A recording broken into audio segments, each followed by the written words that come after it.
The Birmingham Civil Rights Institute is charged with the idea of taking the lessons from the past and transferring them to our future.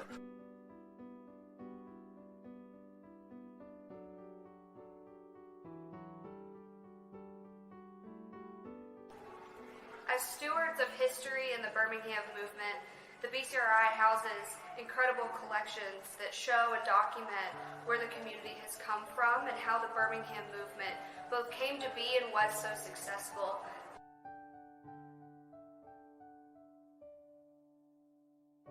For more than 25 years, the Institute has educated people about what happened here in the 60s, not just in Birmingham, but across our country.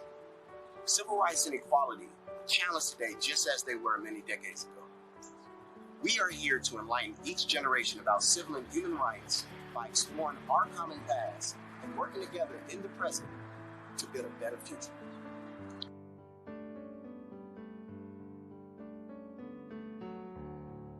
Through many educational offerings, we teach the idea that the changes in Birmingham, Alabama were not just because of Reverend Dr. Martin Luther King and Reverend Fred Shuttlesworth and Reverend Ralph Abernathy. A lot of these changes took place because of the youth in this city. And due to that, we have a mission to share with the youth of today what youth in their generations in the past have done. Through our Legacy Youth Leadership Program, we bring high school students from all over the Jefferson County area here to study this narrative and to serve as docents and ambassadors to the Civil Rights Institute. We have BCAP, which is the Birmingham Cultural Alliance Project, where we visit middle school students and we take them through this history and through this narrative so that they can prepare to understand their role in society. We have outreach programs that visit many schools and institutions to highlight the story of accomplishment, the story of overcoming, the story of a power and the movement that people in Birmingham were able to bring to bear to change not only the city, but the state, the nation, and the world.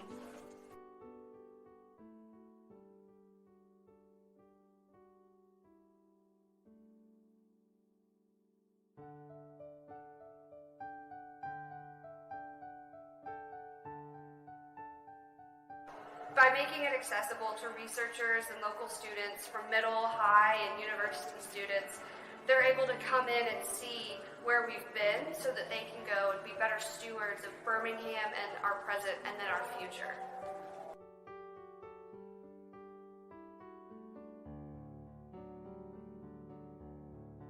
Thank you for joining us for this engaging virtual conversation series. We invite you to help us continue the work for civil rights through racial justice by becoming a member or donating to our work. You can find us on our social media platforms to stay connected with us. Thanks again for your support. All right, greetings. I am Charles Woods, and I'm the Education Programs Manager at the Birmingham Civil Rights Institute, and I want to welcome you to the Birmingham Civil Rights Institute's virtual conversation series.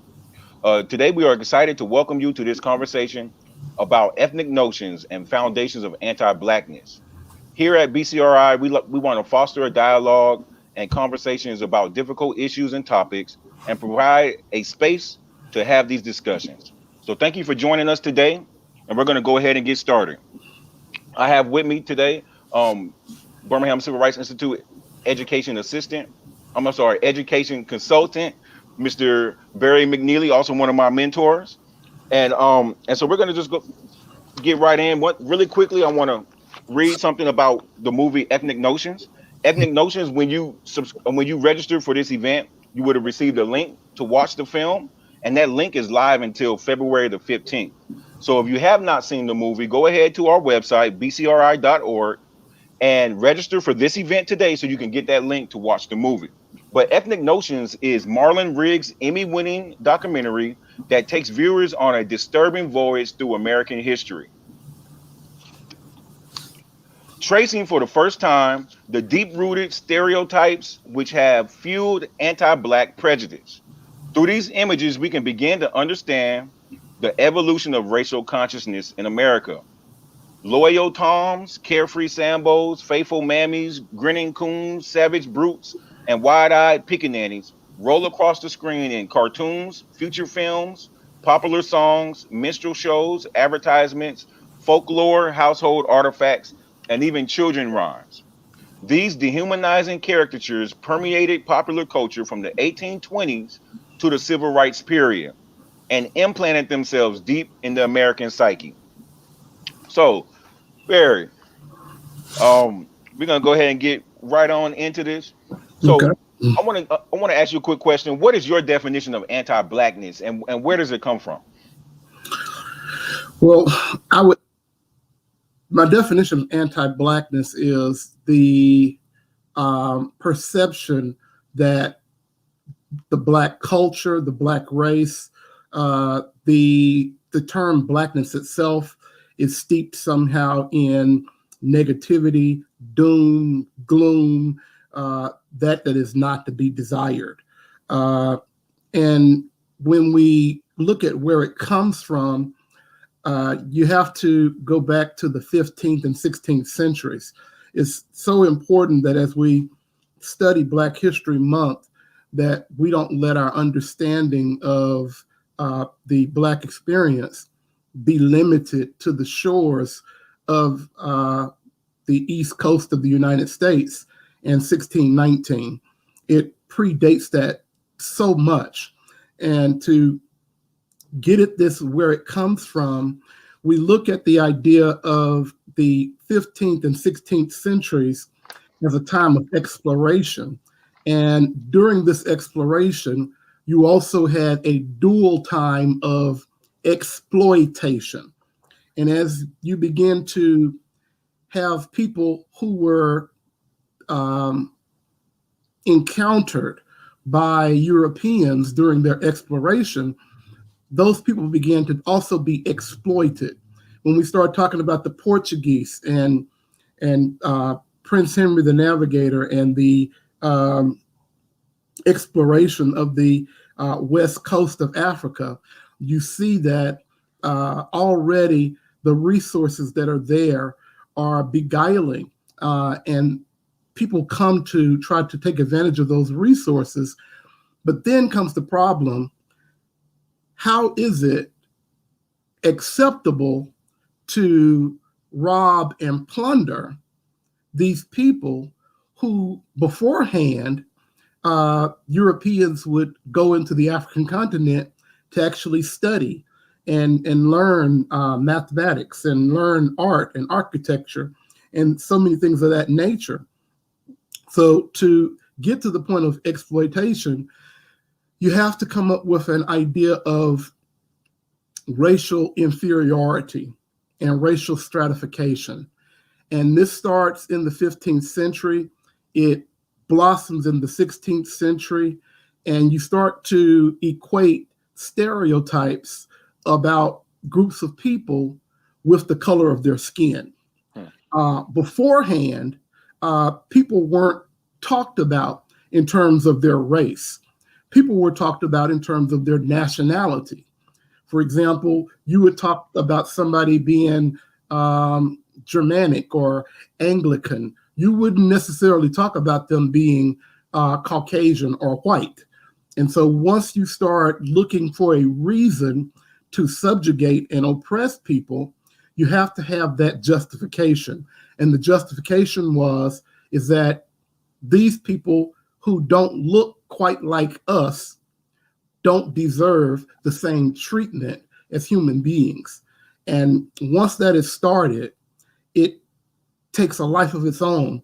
And to today, people still ascribe different characteristics to people based upon the color of their skin, when the color of their skin is totally irrelevant to that. That's an excellent point.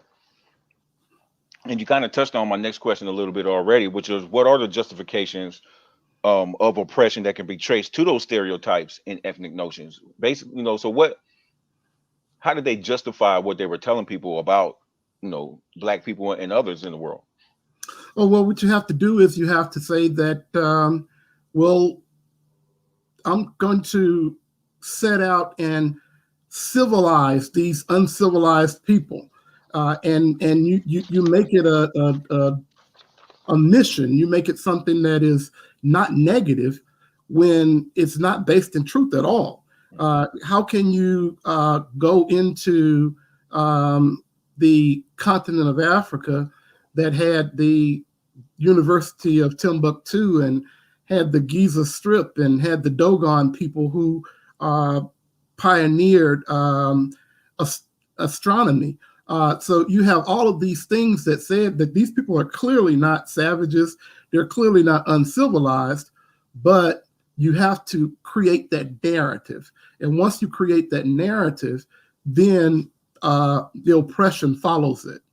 And the problem is that when people would try to push back and resist, then there were these stereotypes that we're talking about this evening that were used to bolster these age-old myths and these age-old beliefs of Black inferiority that had been fostered during this time period in history. And what's kind of crazy to me with that is that you basically had to create this false narrative that Africans hadn't contributed anything to the world society or world civilization, when a lot of times these Europeans knew what the contributions were. And so even though they knew what the contributions were, they had to downplay those contributions so that this ideal of these Africans being savages or uneducated, or they would talk about our clothing like they don't even wear clothes, so something got to be wrong with them. But when you're in a hot climate like that in Africa, you don't necessarily need a lot of clothing. So that kind of segues me into this next question, which is more about kind of how we have taken on some of these ideas as well, and where these ideas are coming from, and why, more so in the sense of how are they able to use these stereotypes to, and then get people to buy into it, and then that become the main narrative. So really quickly, I want to ask this question, but we're going to kind of jump around a little bit. But just thinking about how Africans are brought over here as slaves, and then their languages and their religions and all those things that made them who they were, their culture was stripped of them, and then they were kind of given something back, and we have taken that on. But many oppressed groups take on the ideas and beliefs of their oppressor. How has internalized oppression affected the culture of African Americans? Well, you really answered a lot of that in what you just said, but I'll just expound on it a little bit. And I'll expound on it by saying, in the absence of the truth, a lie does just fine. And we have to understand that there are so many truths about the African people and people of color in general around the world that were obscured. And they were obscured for the purpose of allowing the supremacy, the white supremacy narrative to flourish.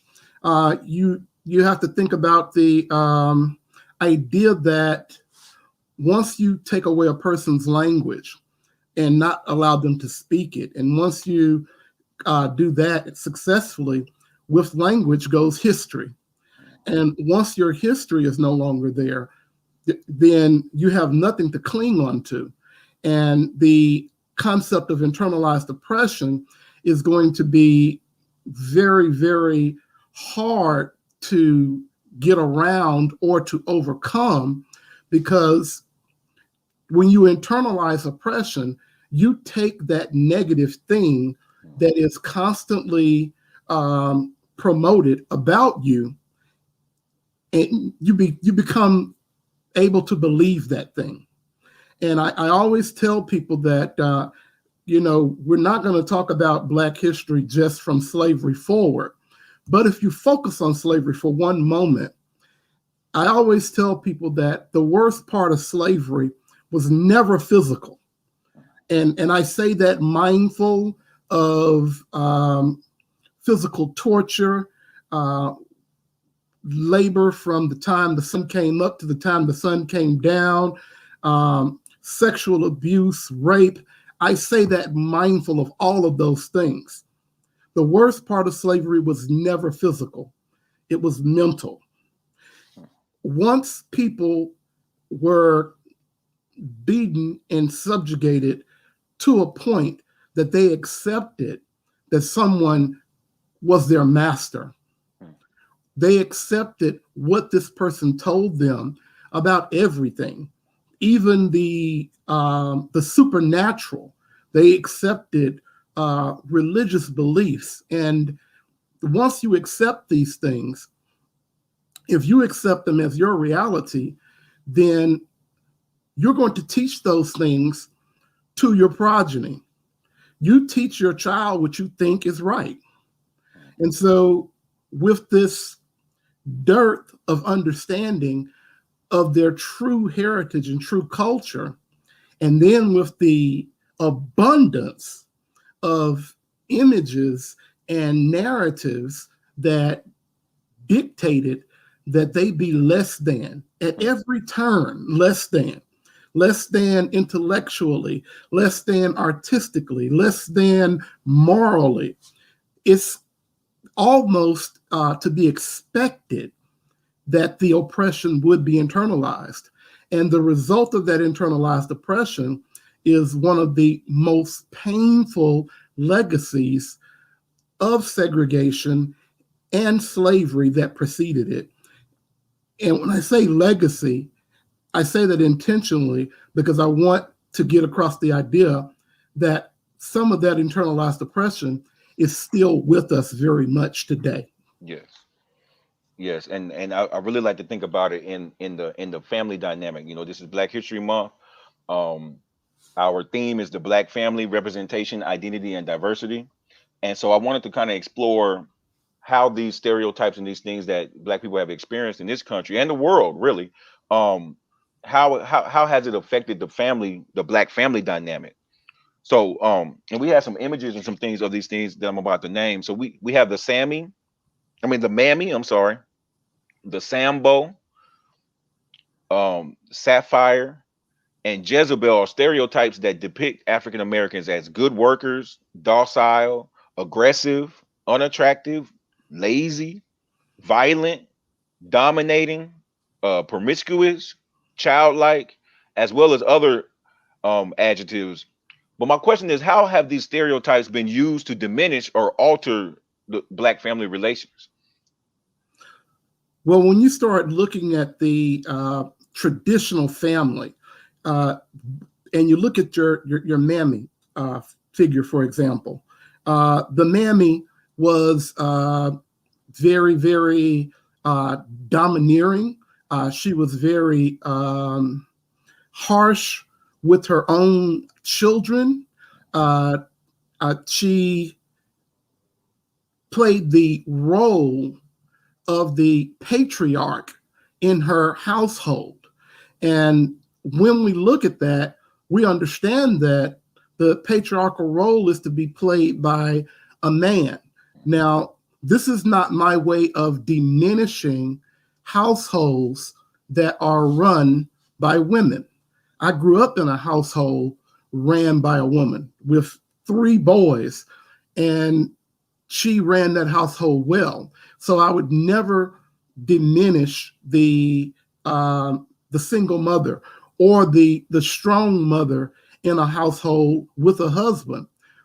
But what the narrative of the Mammy did is it struck directly at the ability of a Black man to be able to lead a household.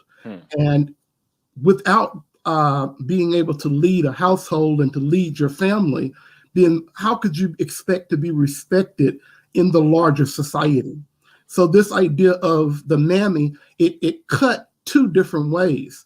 It showed this fealty to the white society, and that this is what strong Black people, intelligent Black people will do. They will take their marching orders from the white society.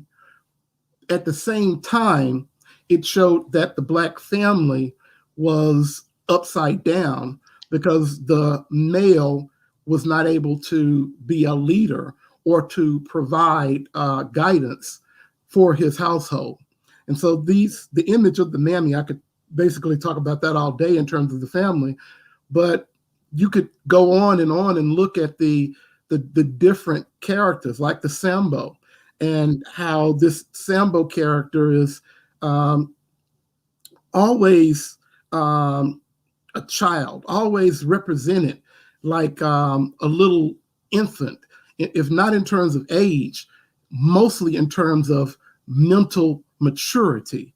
And when you have these images to be the reference point, you see, back in the Enlightenment period, Voltaire was a French philosopher.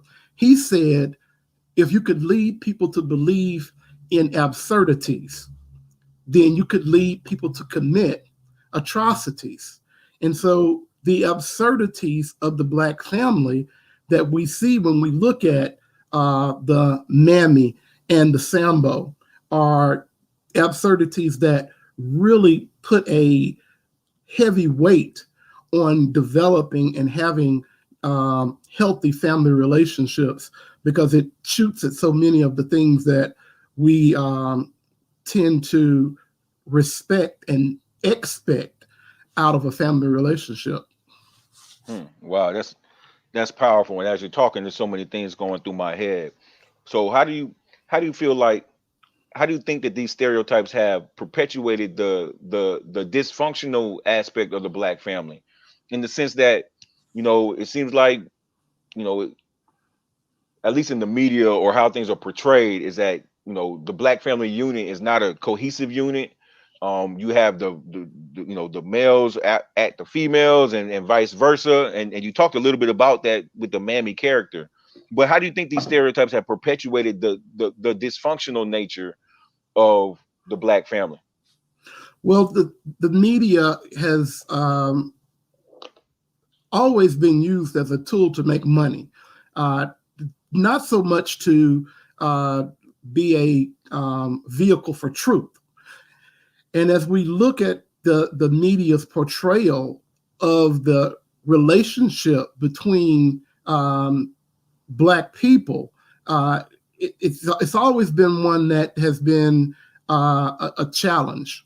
Even today, when you watch commercials on TV, or ads, you rarely see a nuclear Black family. If you think about it, you usually see an interracial family when there is a Black woman present. The same thing is not true for white society.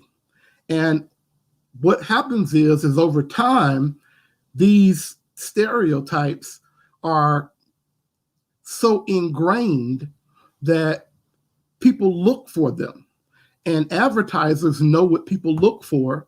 And so that's where they go. That's why it was such a big deal when the brands Aunt Jemima and Uncle Ben, when these brands were pulled back and began the rebranding process. It was a big deal because people for generations had gotten used to that being the message of what Black society was like. And even though they are retrenching some of those brands, we still see the remnants in our entertainment and in our advertising that remain from this painful era. While you're talking, I'm constantly, my brain is constantly moving. And one thing that I thought about was, this idea that the Black woman is hard to deal with, or hard to get along with, or is mean, or domineering. Those ideas came out of these stereotypes, and we still hold on to a lot of those things. I see this kind of stuff on social media all the time. And we're still holding on to those kind of things. But what do you say to the statement that all stereotypes are based in some truth? Well, I respond with LL Cool J that says, when the truth is mixed with lies, it hurts like a knife. And yeah, there are maybe, for example, Black people can dance. I've seen Alvin Ailey. I've seen Michael Jackson. I've seen Gregory Hines. So yeah, and I've seen Janet Jackson and so many others. So yeah, Black people can dance. There's some truth to that. However, just because there's truth, it doesn't mean it is the truth. Because I couldn't dance if you put me on a dance floor with oil and skates. I still couldn't move. So what happens with these stereotypes is what we have to look at is how they're being used. And for example, the stereotype of the angry Black woman. Well, pull back from that a second and see that it's a tool. It is a tool to make Black women appear less attractive, to make Black women appear to be hard to please and hard to get along with. It is a tool to say, okay, well, we didn't hire this certain person because we didn't want that angry Black woman. It's a tool. And if we think about it, the same stereotypes that created the angry Black woman gave you the passive Black Mammy that would jump up and down when, for example, in Gone with the Wind, you saw Hattie McDaniel jumping up and down and literally worshiping the white people around her. And she was the most loved figure in the white household. So, you have to ask yourself, when you're talking about these stereotypes and you're talking about women, is she going to be this angry Black nemesis, or is she going to be this wonderful, servile, caring, loving human being? Make up your mind. In terms of stereotypes, you get this idea that Black males are lazy. I saw this thing the other day that I just couldn't help but bust out laughing. And it said that the stereotype of Black men being lazy was created at the end of slavery. And so when Black men started asking for money to work, then they became lazy. But for 400 years, they built an entire country. So there was no laziness before 1865. So how did it just originate after the passage of the 13th Amendment? So those stereotypes, I think that the thing you can do is that if you look at them, you will see that they have no fidelity to the truth. They'll go both ways. So either the Black woman is a terror to be avoided, or she's the salt of the earth. When you get it like that, or when you get the Black man is a bumbling childlike idiot, or instead he's a devious, evil, dangerous thug, you can't be both. Right. And so somewhere in there, the truth has been pulled away. And that's what stereotypes do. Stereotypes thrive off of the lack of knowledge and the lack of appreciation for what the truth is, and not just truths. No, I like that. So I want to shift real quick and talk a little bit about Blackface and this man by the name of Thomas Dartmouth Rice. So I'm gonna read a little bit about him because I didn't know much about him. I knew about Jim Crow and its connection to minstrel shows, but I did not know about this person. So I'm gonna read a little bit about Thomas Dartmouth Rice. He's known professionally as Daddy Rice and was an American performer and playwright who performed blackface and used African American vernacular speech, song, and dance to become one of the most popular minstrel show entertainers of his time. He is considered the father of American minstrelsy. His act drew on aspects of African American culture and popularized them with a national and later international audience. Rice's Jim Crow persona was an ethnic depiction of Africans and their culture. This persona was name giving for the Jim Crow laws that enforced racial segregation in the southern United States between the 1870s and 1965. The character Jim Crow was based on a folk trickster named Jim Crow that was long popular among black slaves. Rice also adapted and popularized a traditional slave song called Jump Jim Crow. So if you have time, go online and do some research on T.D. Rice and the phrase Jim Crow. But the question I have for you, Barry, is what are the lasting effects in the media from the era of T.D. Rice? Well, when we look at T.D. Rice and we look at Jim Crow, one of the first things that I want to say, and I'll step away from the media for just a second, but I'll go back to it. One of the first things I'd like to make the point of is that historically, less than a quarter of white people in the United States of America owned or participated in enslaving African people in this country. I say that because I want to explain the vacuum of knowledge that existed about Black culture in the United States of America. When Thomas Rice begins his tours around the United States, soon to be followed by thousands of other people who painted their skin and ripped up their clothes and walked around on stage like bumbling idiots. Well, they were doing this to a country where 75% of the country had not had an actual interaction with a Black person. And I go back to what I said earlier. In the absence of the truth, a lie does just fine. And so when Thomas Dartmouth Rice is spreading the Jim Crow culture, he's actually creating what Americans came to see as African culture, because very few of them were actually on a daily basis interacting with enslaved Africans. And so you get this myth that's unrefuted for decades, because there wasn't a figure that could refute the myth of thousands of people packing concert halls throughout the country on a constant basis.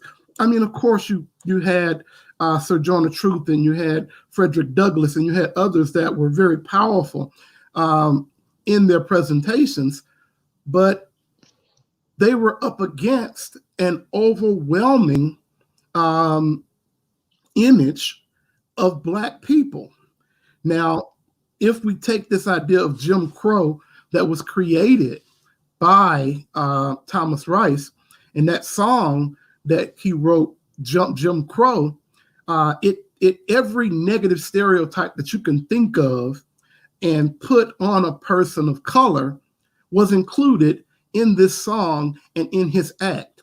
And so when we get to legalized segregation after the turn of the 20th century and after the Plessy versus Ferguson decision in 1896, you start calling the laws that separated people based on color, you started calling those laws Jim Crow laws. And if you think about it, it was because if you bought the perception of people of color that was offered by Jim Crow, then you wouldn't want to live next to those folks either. You wouldn't want to live next to a thief. You wouldn't want to live next door to somebody who was violent. You wouldn't want that person next to you. You wouldn't want to sit on a bus with them. You wouldn't want to go out and have a meal with those people if they were everything that the Jim Crow era said that they were. And so even though Rice starts out in 1828, still in 1928 and 1938 and 1948 and 1958, and in some places in 1968, he was very much alive with the image that people had bought into because of that initial creation of a fictional character. Most people have to understand that if you did find a Black person speaking dialect, it was because reading was illegal, punishable in some places by death. And I don't mean that to be dramatic. I mean that to be quite literal. You could lose your life for trying to learn how to read as a person of color. Now, when we take that to the media, we look and we see that one of the things is this constant concern with the shade of our skin. Constantly, when you look at the media, you have people that are, for whatever reason or not, they're photoshopped, and if there's somebody who's to be desired, then their image is made lighter. Or if there's somebody who is, if it's like a negative political ad and you're not supposed to like this person, then they shade their skin darker. These things have their birth and their genesis in the blackface that was pioneered in this country by Thomas Rice. And when we look at actresses and actors, there's still a dearth of dark-skinned actors and actresses that get roles because of this colorization that this pitch black paint that they wore depicting these dark, dangerous, undesirable people, that was set in stone for the latter half of the 19th century. And so when we get to electronic media in the 20th century, those things that have been put out to be desirable just have to follow with it. And so you have people, literally Black people, who painted their own faces to make themselves darker to try to match what had been put in place by T.D. Rice. And you have a lot of actresses and actors and musicians and politicians whose careers have been affected because of this idea that the lighter you are, the better you are. And the darker you are, the less desirable. You know, like the old song said, you know, if you brown, stick around, but if you Black, get back, get back, get back. And we still, to this day, and a lot of it has been preserved by the media. And these kinds of things are why it's important when you turn your television on and you turn your computer on, that you don't turn your brain off. Right. Well, that's an excellent point. And you already kind of touched on my next question, just talking about colorism in the Black community and how blackface has kind of influenced that. And you touched on that. My question for you, though, is, do you believe that there are minstrel shows today? I do. I believe, and there are minstrel shows and there are minstrels. Okay. I don't want to get into stepping on anybody's toes, but when we start looking in the media, there are very, very few. You know, you have Viola Davis and you have Denzel Washington, but there are very, very few Black actresses and actors that are respected for their craft.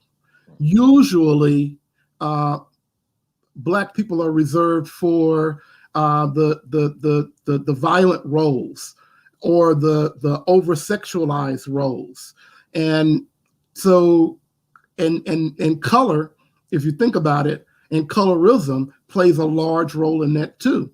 When you start tracing, you know, color is the guy who's kicking down the door in the movie. Usually it's the darker skinned character. Or when you start to look at how people are portrayed, you can see that there's a straight line that you can draw to the earlier images. And these images, they affect people very much, even in our interpersonal relationships. There was a time when, again, not trying to step on anybody's toes, but there was a time when certain fraternities and certain sororities would not admit you if your skin wasn't a shade lighter than a paper bag. There were colleges that would not admit you if your skin was not lighter than the shade of a paper bag. And so when you see that color and the use of color is so very pervasive, well, that traces back to the media. And yes, there are people that I consider to be just as deleterious as Thomas Dartmouth Rice in the media today. And I do see entertainers that they would fit right in on the antebellum stage. And the sad part about it is that these are not people who are wearing blackface. These are people that are actually African American. And to gain success, they pretty much take on these negative images, just like Bert Williams did at the turn of the 20th century. And Bert Williams was a fabulously talented actor and comedian, but in order for him to make money, he had to make fun of his own people. He had to make these ugly characterizations about people of color. And that was pretty much the sum of his career. Although in his later years, he tried to take some of the negative parts away. We still have people today that for financial success, they will sell out their integrity to make money. And the sad thing is that we are not in arms. We're not up in arms about it. We, as a people, I guess we have so much to deal with on a daily basis that a lot of this kind of goes unchecked. But if you watch movies or listen to music or watch TV, you can see the ancestors of Sapphire and Sambo and Mammy and Zip Coon. You can see their ancestors very much alive today. I agree. And for me personally, the music industry is a steward of perpetuating these stereotypes still to this day. To me, almost more so than you see in films or on television. And our children are so attached to the music that they hear on the radio and the videos they see on YouTube that it's a big influence on their lives. One thing I wanted to just kind of touch on, this is not necessarily a question. But we know of companies like Gucci and some other clothing companies that were kind of under the fire for these masks and other facial garments that they created that simulated the look of the blackface. So it was either, like the big red lips, or like it was a black mask, or big red lips, or something like that. And some of them were surprised that, they kind of got, brought under the fire for that. So just my question to you is, what do we do with organizations and these companies who have continuously perpetuated these stereotypes, say like Aunt Jemima or some of the other companies that you named before? When you have these companies that are perpetuating these stereotypes, how can we as the people kind of counteract that? Like, how can we hold them accountable? Well, I would say the first thing is that we need to continue the steady march forward that has included entrepreneurship. And when I say entrepreneurship, if a brand is going to be dealing in pejoratives about our people, then we should have another brand that could challenge that brand on the store shelf or in the internet marketplace. We have enough entrepreneurs where we can challenge these notions. And so we can vote with our pocketbook. We can vote with our debit card. We can vote with our credit card if we have the entrepreneurial spirit to allow for people to go into business against people that are doing things like that. Another thing is that we continue to do what we're doing in terms of education and training, because these things happen a lot of times because you don't have an inclusivity in your boardroom, in the places where the decisions are being made. You don't have the diversity that you need. You don't have somebody that has actually lived this experience. And so you are, I'm repeating myself, but in the absence of the truth, a lie does just fine. If you don't have anybody in the room that knows the history of what it is you're about to invest money in and release onto the public, then why don't you? Right. And so we have to get into those boardrooms. We have to get into those positions of power. We have to be there when those decisions are made. And if we continue on the track where we are right now, as Dr. King said, the arc of the moral universe is long, but it bends towards justice. It's been a long time to get to where we are today in 2021. But if we keep going, then we can be in control of how we are portrayed. Mm-hmm. And when we are in control of how we're portrayed in the curriculum, in the boardrooms, in the pulpits, once we can take control of that portrayal, then it'll be a much brighter future for us and this country. No, you're 100% right. And you touched on this a little bit. The key is representation, and that's what I took from that statement. The key is representation, mm-hmm. and having those people who have been stereotyped so much, have actual people in those rooms at those tables, having those conversations, so that they can refute the myth of that stereotype. And that's excellent. Now, this question really quickly, and then we're gonna go into a little deeper. How do you think representation of minorities has affected public policy?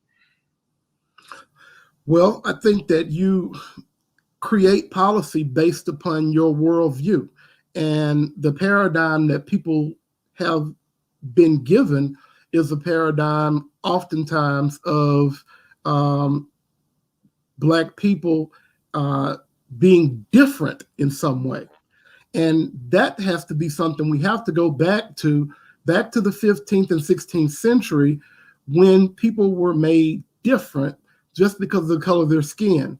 As a citizen, when I go to vote, I'm voting for policies that are probably just the same as the policies of somebody who doesn't look anything like me. I want policies that'll take care of the water I drink, the air I breathe, to provide my children with a decent future. Those are things that are universal. And so once we can get policymakers to not see us as something altogether different and see us as they see themselves, then policy will change. Excellent point. We're going to start getting into our last few questions and begin to wrap up. So this question is about just anti-blackness as a whole. With the media portraying Blacks in derogatory ways for so many years, how can we overcome these stereotypes and anti-blackness when so much time and energy has been put into creating, reinforcing, upholding these racist stereotypes? Well, one of the things that we can do is we can educate. What we're doing right this moment, not to break my hand, pat myself on the back, but what we're doing right now is instructive. And this kind of instruction, the exhibition at the Birmingham Civil Rights Institute, when people can see the history that is attached to those images and to that representation, they're a lot less likely to hold on to it. That's what happened to Uncle Ben. That's what happened to Aunt Jemima. When people could see what happened to George Floyd and the history of this country, then they weren't so determined to hold on to those negative images anymore, because they can see clearly what the investment in believing those things is. And so we just have to educate. I agree. And that's something that we do here at the Birmingham Civil Rights Institute every day. Please stay connected to our website, www.bcri.org. And we're about to wrap up our discussion about Ethnic Notions, a film by Marlon Riggs. If you have not seen the film, you can still go to our website, register for this event, and watch that film. It'll go dead on February the 15th. Now, my very last question. Like the Anti-Defamation League that intervenes in situations where Jewish people are slandered, discriminated against, or are ignorant to the Holocaust and anti-Semitism, do you think there should be an organization created that challenges the stereotypes? Do you think there should be an organization created that challenges stereotypes and observes how Blacks are represented in mainstream society? Well, I think that with the National Urban League and the National Association for the Advancement of Colored People, and with Black Lives Matter, I think there are many organizations. I just think that the organizations that are in place, they need to focus on those things. If they use their bandwidth and they use their ability to communicate, to educate about these stereotypes and about the effects of these stereotypes in a contemporary basis, then that work would quickly be something that would make a serious impact on how we see each other in this country. And how we see each other has so much to do with how we treat each other. That's excellent. Any other closing thoughts, Barry, that you want to say before we go? Well, I would say that if you seek out the positive, then you're going to find it. And when we look at Black History Month, I know a lot of people say that, Black History Month is the shortest month of the year and the coldest month of the year. But there is so much positivity there that hasn't been included in our textbooks, hasn't been included in our curriculum. If we can seek out that positive and share it, it will make us all better, and it'll make this country a better place.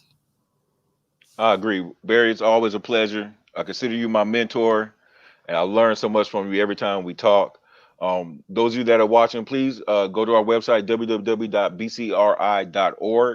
to see the Black History Month calendar. We still have several events coming up for the rest of this month. And also, please go to our website. You can donate there. Donate. BCRI and other institutions of our kind have been hit hard by the pandemic, and so please support us and the things that we're doing every day to continue to educate people about the past, in the present, to chart a better future. Thank y'all for being with us today. Once again, thank you again, Barry, and I hope everyone has a good rest of their night. Thank you.